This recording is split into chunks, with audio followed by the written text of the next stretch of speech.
What it do, YouTube? What the business is?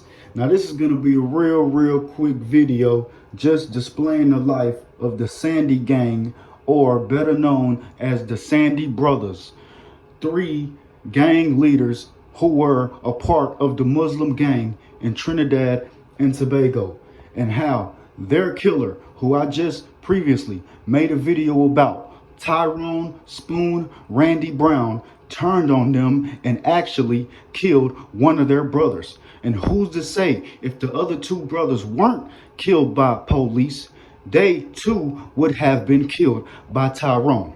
Now this is the infamous story of the Sandy brothers. Now a press conference was held by police after Tyrone Randy Brown died in surgery after being shot by police.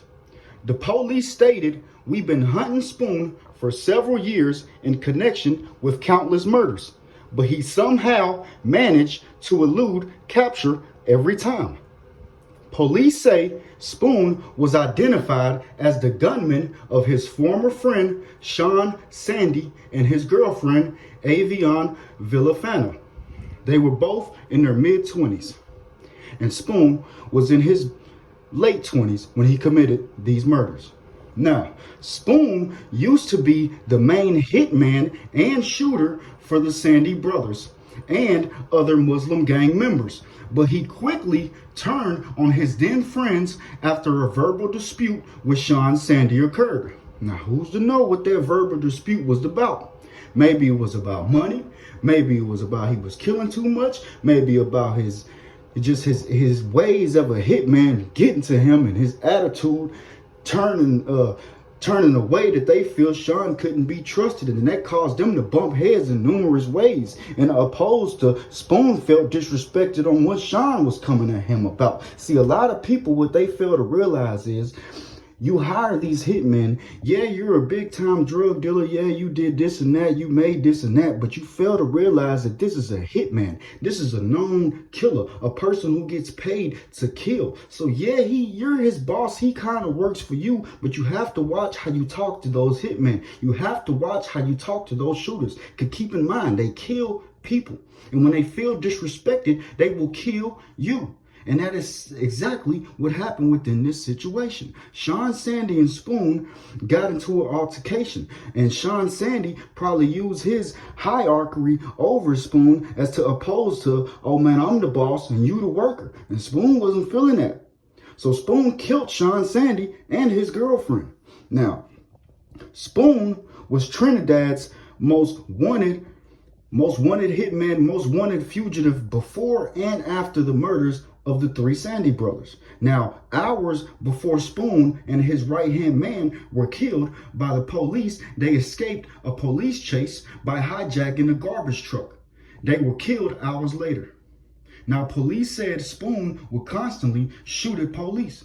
Now, this man was a demon to them. This man was a demon to all of Trinidad and Tobago. Let them tell it. He was a shooter. He was a free shooter. He was shooting at everybody. He shoot two guns at the same time. The man was nothing to play with. Now, when Spoon was shot, they recovered a pistol, handgun, and a revolver off of his body.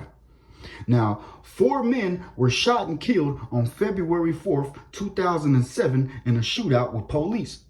It's said that one of those men was involved in a previous kidnapping, and 2 others were gang leaders.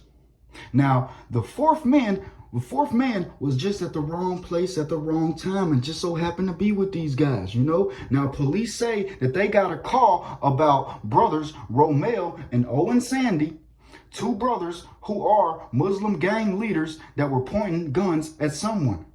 Police then responded to the incident and spotted the 2 brothers with 2 other men. The 4 men quickly jumped into their car and sped off after seeing the police. The 4 men then opened fire on the police. The police returned fire, killing all 4 of them. The 4 men only had 238 revolvers on them, and that was Romeo and Owen's gun. Now, when the police has checked the guns and checked the revolvers, they saw that they didn't have no rounds. They emptied both of the revolvers carried 6 rounds apiece. They were both empty. They only had 12 rounds, so they had no chance of surviving this shootout anyway, not with 12 bullets. Now years later in 2013, the uncle of those three Sandy brothers was gunned down in his home. He was 63 years old. Now, the streets just can't and won't forget the killings that the Sandy brothers have committed. All the wrongdoing that they have done, all the paid murders. It was a lot of people's brothers, mothers, cousins, so many people that were killed by these men personally and by their hitmen when they were paid to do it. Now these men were Muslim gang members.